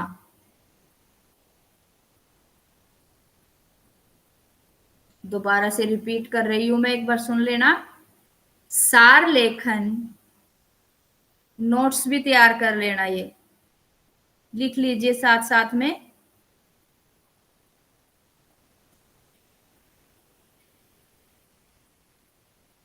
सार लेखन या संक्षेपण का उद्देश्य किसी वस्तु या पाठ के मूल भावों को संक्षिप्त रूप में यानी छोटे रूप में प्रकट करना क्या है? सार लेखन है।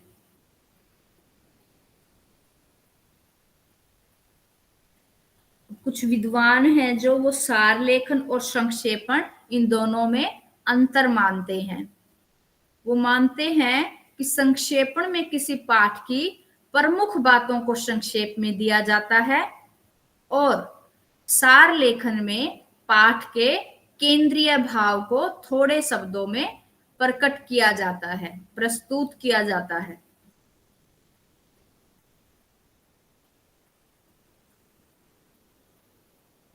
सार लेखन का प्रयोग शिक्षा, कार्यालय, वाणिज्य, विधि, पत्रकारिता विभिन्न क्षेत्रों में किया जाता है। अब इसके लिए कुछ नियम हैं। सबसे पहले क्या है? किसी पाठ का सार लेखन करने से पूर्व उसे 2-3 बार पढ़ना चाहिए और उसमें व्यक्त मूल या केंद्रीय भाव को भी समझना चाहिए।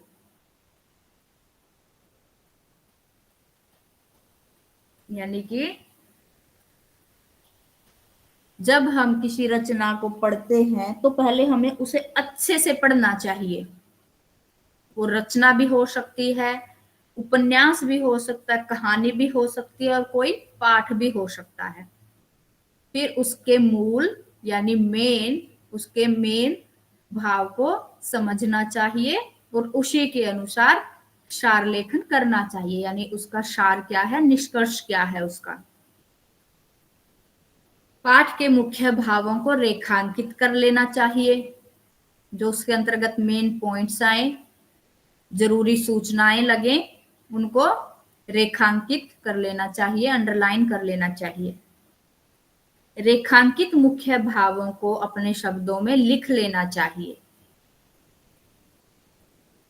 दूसरे शब्दों में बोले तो अपने तरीके से अपने शब्दों में, साधारण शब्दों में नोट्स बना लेने चाहिए। सार लेखन के बाद पाठ का शीर्षक देना चाहिए। आकार की दृष्टि से सार लेखन मूल पाठ का 1/3 होना चाहिए। यानी सार लेखन का जो आकार है वो मूल पाठ का 1/3 होना चाहिए। सार लेखन के बाद उसे 2 बार पढ़ लेना चाहिए या फिर जब तक समझ ना आए उसे फिर तब तक पढ़ लेना चाहिए, ताकि उसमें किसी प्रकार की त्रुटि ना रहे।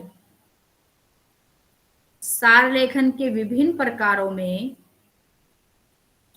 प्रवाहपूर्ण सार, तारीखवार सार, क्रमिक सार, तालिकाबद्ध सार आदि की चर्चा की जाती है। यानी इन सभी को कौन कौन से हैं?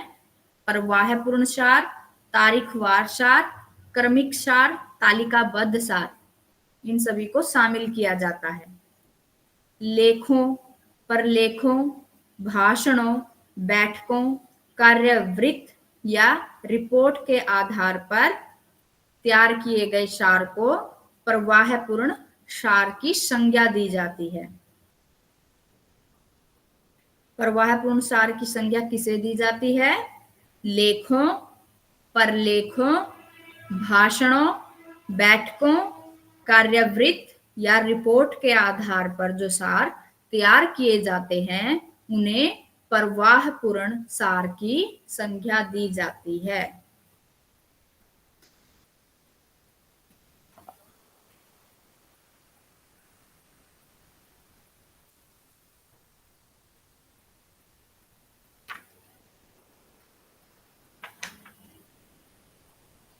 रिपोर्ट लेखन।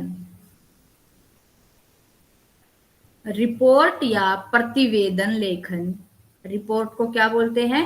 प्रतिवेदन लेखन पुनर्लेखन का एक प्रमुख प्रकार है, जिसके द्वारा किसी कार्य या घटना का लेखा जोखा प्रस्तुत किया जाता है।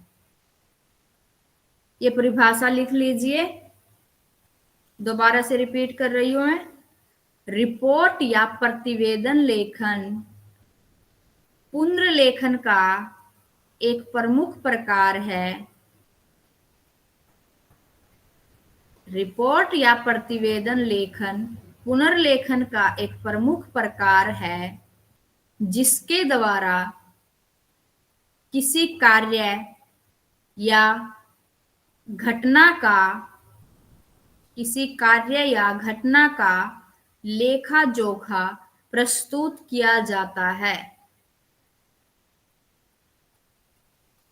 किसी घटना,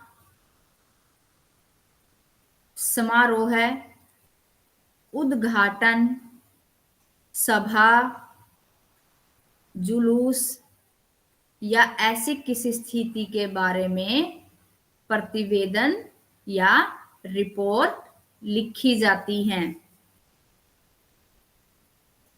रिपोर्ट लेखन का प्रयोग सरकारी तथा गैर सरकारी दोनों क्षेत्रों में किया जाता है।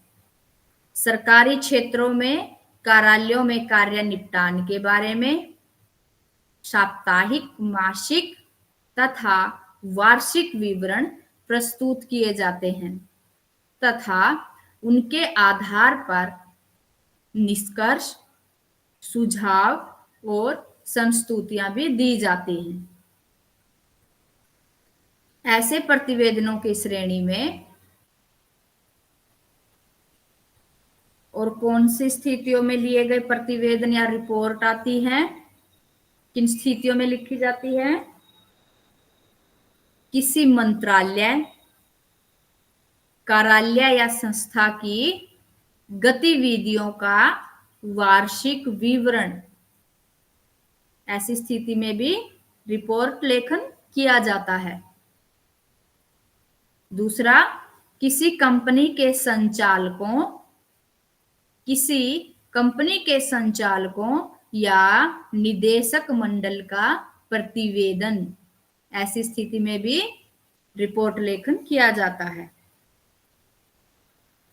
अब प्रतिवेदन लेखन के विभिन्न चरण कौन कौन से हैं? औपचारिक प्रतिवेदनों के लिए प्रतिवेदक को पूरी योजना बनाकर काम करना होता है। प्रतिवेदक का मतलब क्या है? रिपोर्ट लिखने वाला।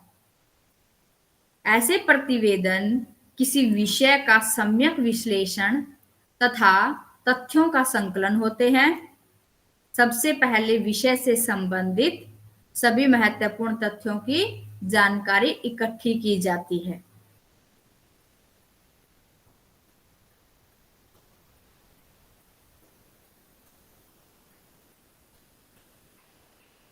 इसका सबसे अच्छा उदाहरण है न्यूज चैनल पर जो आपको संवाददाता दिखाई देते हैं रिपोर्टिंग करते हुए।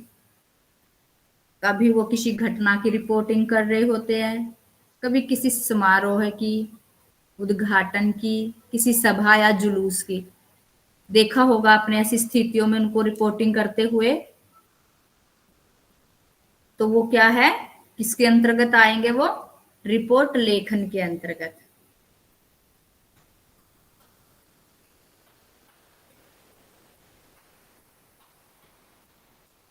प्रतिवेदन या रिपोर्ट शब्दतः पूर्ण एवं स्पष्ट होनी चाहिए।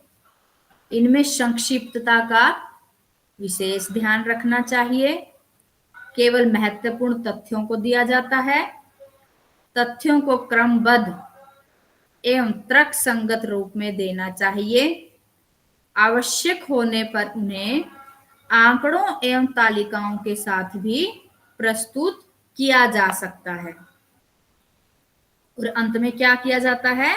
ऐसी रिपोर्टों पर समिति या आयोग के अध्यक्ष एवं सदस्यों के हस्ताक्षर किए जाते हैं। और इसके विषय में जो ध्यान देने योग्य बातें हैं वो कौन कौन सी हैं?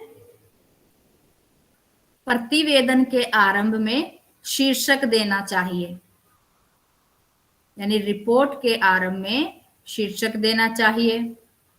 यह शीर्षक रिपोर्ट के विषय से संबंधित होना चाहिए। शीर्षक का मतलब ही होता है कि जो विषय है उसका निचोड़।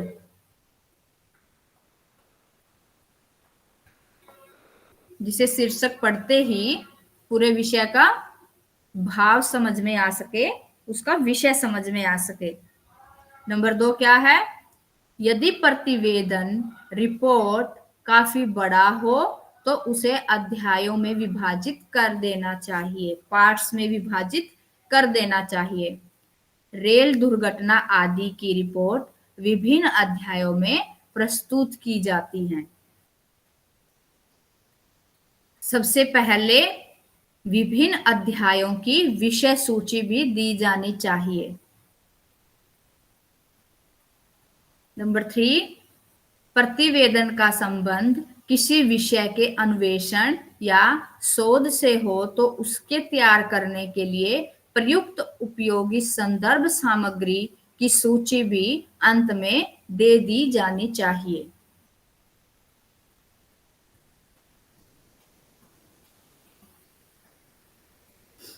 शोध का मतलब क्या है? रिसर्च से, यानी किसी विषय के बारे में जब कोई रिसर्च की जाती है तो उससे रिलेटेड जो उपयोगी सामग्री होती है, जो डाटा होता है, उसकी सूची कहाँ पर दी जाती है? सबसे अंत में दी जाती है।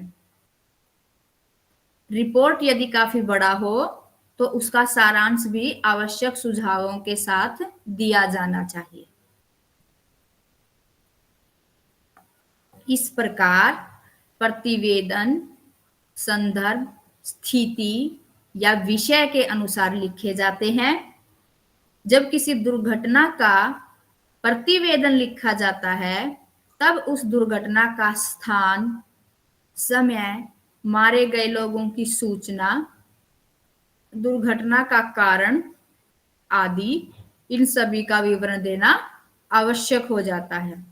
और इसी प्रकार से जब किसी बैठक या उद्घाटन या किसी सभा के लिए रिपोर्ट लिखी जा रही है तो उस समय सभा के स्थान, समय, कार्यसूची, इन सब का भी संक्षिप्त विवरण देना अपेक्षित होता है, जरूरी होता है। ऐसे प्रतिवेदनों में न केवल अंतिम निर्णयों को दिया जाता है बल्कि विभिन्न वक्ताओं के दृष्टिकोण को भी प्रस्तुत करना होता है। किसी भाषण की रिपोर्ट में वक्ता का सामान्य परिचय तथा विषय का संदर्भ प्रस्तुत करते हुए व्यक्त विचारों का विवरण भी प्रस्तुत किया जाता है। किसी सर्वेक्षण की रिपोर्ट लिखने के लिए सबसे पहले सर्वेक्षण की विधि क्या है, उसका कार्यक्षेत्र क्या होता है, सूचकों का चयन कैसे किया जाता है, सूचना कैसे एकत्र की जाती है, इन सब की विधि, व्यक्तिगत प्रेक्षण, साक्षात्कार, इंटरव्यू, प्रश्नावली, सरकारी रिकॉर्ड आदि का चुनाव करना पड़ता है। फिर उसे व्यवस्थित रूप से समिति या आयोग की रिपोर्ट की तरह प्रस्तुत किया जाता है। तो ये किसके अंतर्गत है? रिपोर्ट लेखन के अंतर्गत। अंतिम पॉइंट है भाव पल्लवन। भाव पल्लवन से क्या अभिप्राय है? किसी सुगठित तथा अति संक्षिप्त विचार को विस्तार से प्रस्तुत करना।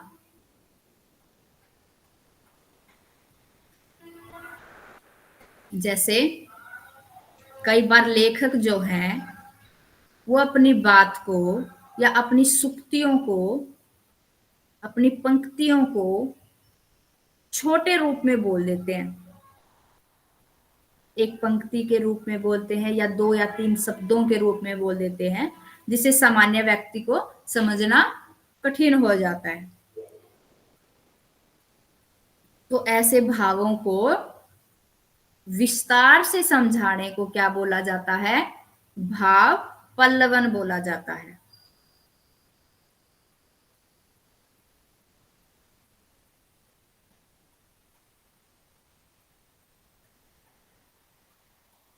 इसकी परिभाषा लिख लीजिए।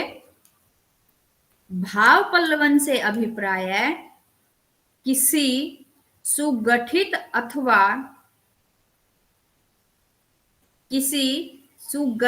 अथवा अति संक्षिप्त विचार को विस्तार से प्रस्तुत करना भाव पल्लवन कहलाता है।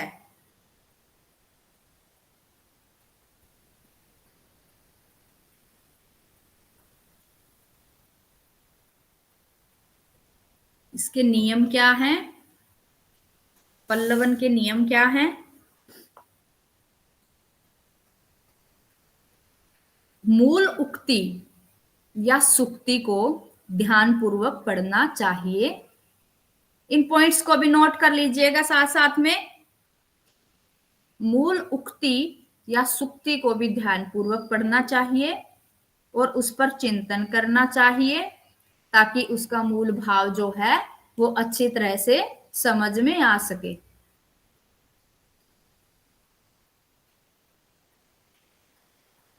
उदाहरण के लिए देखिए, हिंसा बुरी चीज है पर दास्ता उससे भी बुरी चीज है। अब इस उक्ति को एक पंक्ति के रूप में बोल दिया गया, पर इसका भाव जो है उसको विस्तार रूप से समझना ही क्या है? भाव पल्लवन। और इसका विस्तार रूप क्या बनेगा कि यह सत्य है कि हिंसा नहीं करनी चाहिए, किसी को भी दूसरे के प्राण लेने का अधिकार नहीं है। प्राचीन काल से ही मनीषियों ने अहिंसा का पाठ पढ़ाया है। गांधी जी ने भी हिंसा का विरोध किया और उसे बुरा बताया। दास्ता या गुलामी को और भी बुरा माना गया। कोई दास जीवित रहते हुए भी मरे हुए के समान है।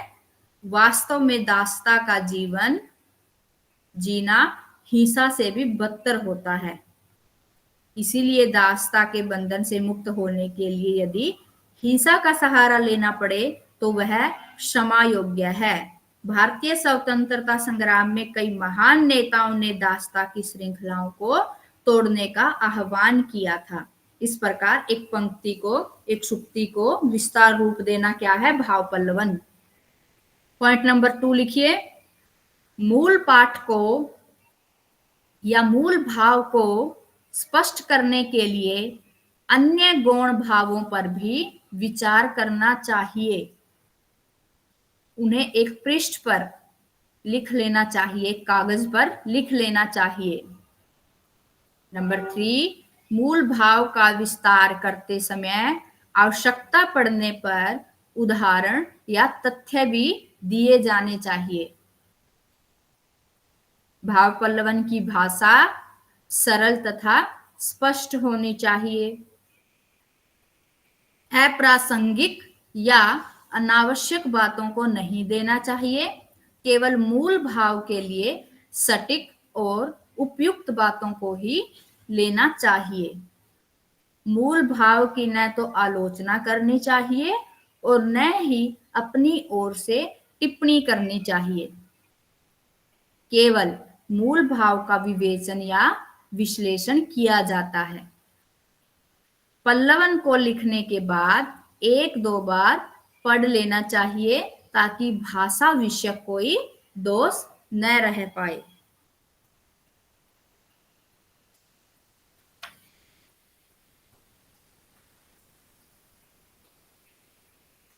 एक पंक्ति दी गई है, जहां सुमति तह संपत्ति नाना, जहां कुमति तह विपत्ति निधाना। तो इसका भाव पल्लवन क्या बनेगा? मनुष्य एक ऐसा प्राणी है जो विवेकशील है। वह केवल वर्तमान की ही नहीं सोचना बल्कि भविष्य के बारे में भी विचार कर सकता है। उसमें उचित और अनुचित का ज्ञान कराने वाली बुद्धि है। बुद्धि के दो पक्ष हैं, सुबुद्धि और दुर्बुद्धि। सुबुद्धि सुमति का पर्याय है और कुमति दुर्बुद्धि का। जब मनुष्य में सुमति रहती है तो वह अच्छे कार्यों में लगता है और उसी से वह अच्छे बुरे का विवेक भी करता है। जब सुमति से हटकर कुमति के अंतर्गत काम करता है तब उसे कठिनाइयों विपत्तियों का सामना करना पड़ता है। सुमति से संपत्ति सुख की प्राप्ति होती है और कुमति से अहंकार, घमंड, दंभ, क्रोध आदि दुर्गुणों का विकास होता है, जो आगे चलकर व्यक्ति को और कठिनाइयों और उलझनों में फंसाती है। दूसरी ओर नम्रता पूर्वक आचरण करना, बड़ों का आदर करना, उदार बनना सुमति के गुण हैं। इसीलिए ये पंक्ति गोस्वामी तुलसीदास जी ने कही है कि जहां सुमति तह संपत्ति नाना, जहां कुमति तह विपत्ति निदाना। ऐसे ही कबीर जी हैं जिनके बहुत सारे दोहे आपने पिछली क्लासेज में भी पढ़े होंगे। तुलसीदास जी हैं, सूरदास जी हैं। तो ये सब क्या है, इन्होंने पंक्तियां दी हैं और उनका भाव पल्लवन किया गया है विस्तार से समझाने के लिए। तो इनकी पंक्तियां किसके अंतर्गत आएंगी? भाव पल्लवन के अंतर्गत। तो इकाई 8 है जो पुनर्रचना, यह संपूर्ण हुई। कल हम करेंगे इकाई 9 वर्णात्मक लेखन। ये वर्णात्मक लेखन, तार्किक लेखन, आख्यान परक लेखन, अब ये इकाइयों के रूप में दिए गए हैं, इनका विस्तार से वर्णन किया गया है। संक्षिप्त रूप में हम इनका अध्ययन इकाई 7 में कर चुके हैं। कल करेंगे इकाई 9 वर्णात्मक लेखन।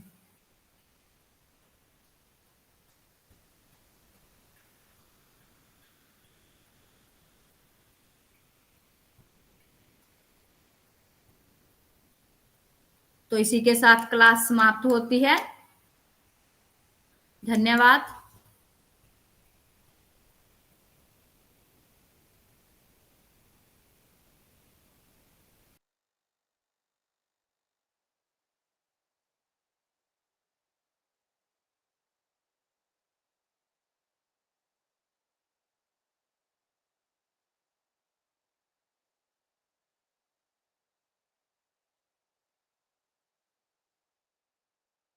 हेलो।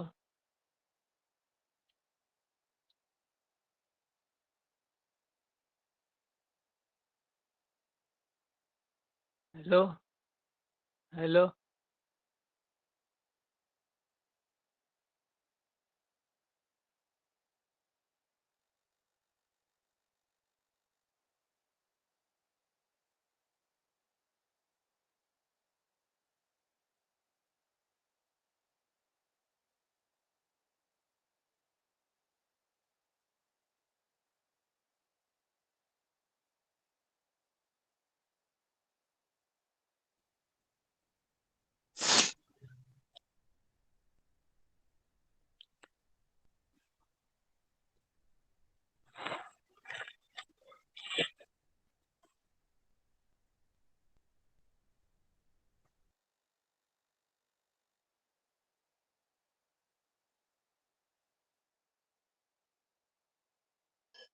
Hello Prince.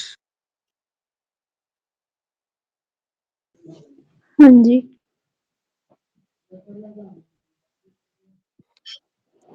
ये आप ये सब्जेक्ट है आपके में? क्या? मतलब आप बीबीए कर रहे हो ना? हाँ जी।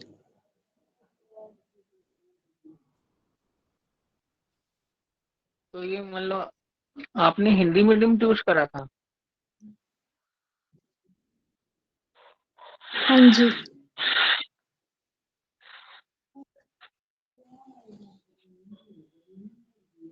तो ये ऑफलाइन क्लासेस होंगी कि नहीं? ऑनलाइन? ऑफलाइन? पता नहीं ऑफलाइन का तो।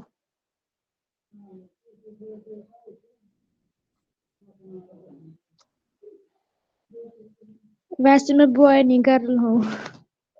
जो आप सोच रहे हो।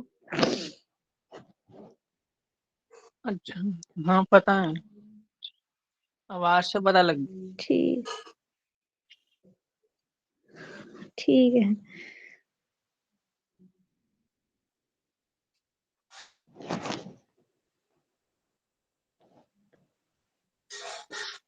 आप किसी ग्रुप में ज्वाइन हो?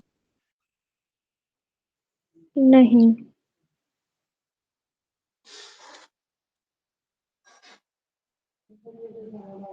आप वो ये छत्तीसगढ़ वाले मतलब वो सेंटर, आपका स्टडी सेंटर? मेरा पंचकुला।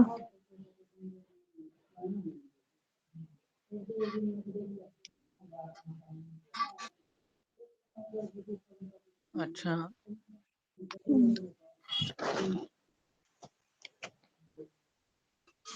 तो अपना नंबर दे दो।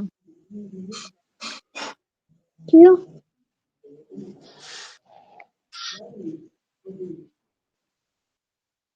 पूछना होता है। क्या?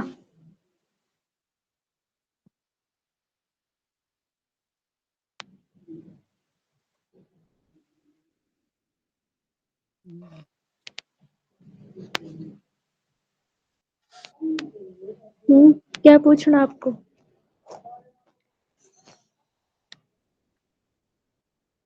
यही, ये जो टेलीग्राम पे आया है, ये इंटरव्यू के लिए पीडीएफ आई है, ये 16 तारीख को, जो जा मतलब वो 12th पास वाले जा सकते हैं? पता नहीं। अगर आपको मेरे से बात करनी ना, स्नैपचैट पे कर लियो।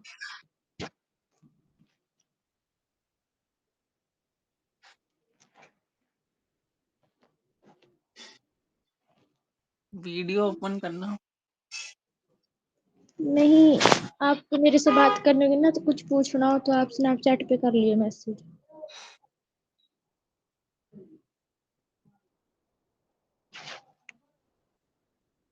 अच्छा,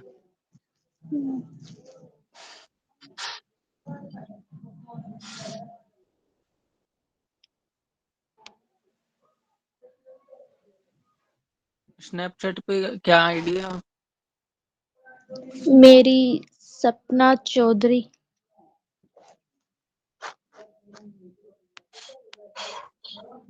क्या मैं लिखूं? क्या क्या है? लिख दो। हाँ, मेरा नाम बस गीतांशु है। लगी, थोड़ी सी रह गई। ठीक है, भेज दूंगी।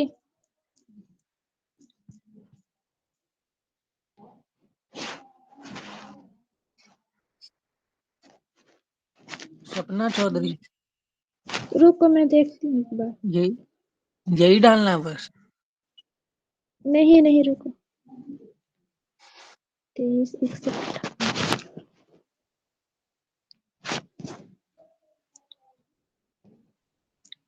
23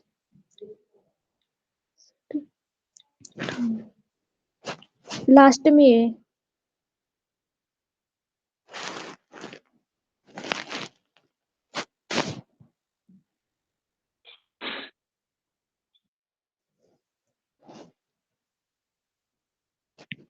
सपना चौधरी के बीच में गैप था। लास्ट में।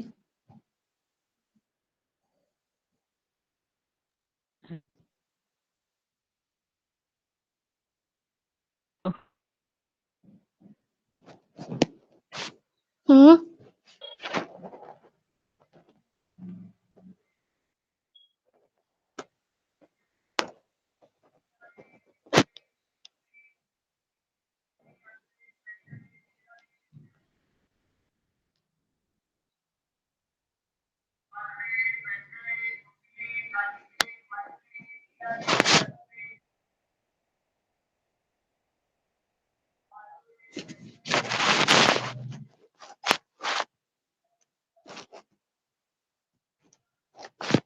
चलो ठीक है।